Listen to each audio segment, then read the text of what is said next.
One of the things that I regret the most about not continuing on a science track is I just remember the first day, about 14 years old, we studied calculus, and I had this idea of sort of like at the limit, the slope of this curve becomes ... dx dy, I remember, and I was just like, this is kind of magical to me. So, but the real world is not like that.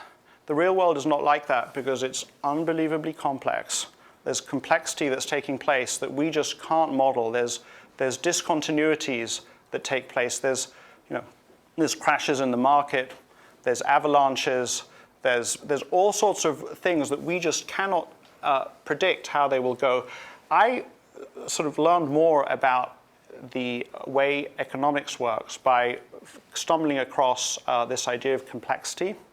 So this was, I think, it was actually an investor, Bill Miller, started off on the complexity idea. But then the way I identified it with the most was these ants.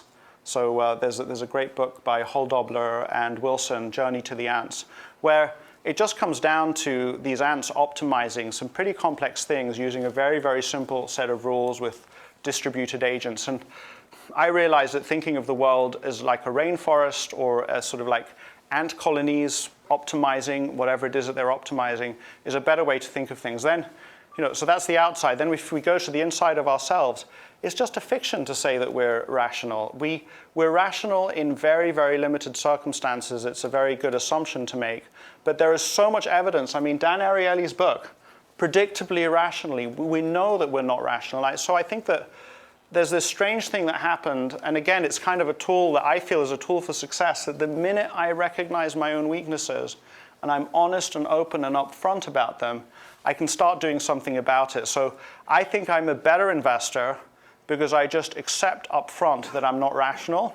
I have to deal with it, and then I can do workarounds. I can figure out what I'm going to do to make it better. And worth adding to that is that, so how many times has any of us, or how many times have I, because I'm the guy who's speaking, I can't project it onto you, I guess,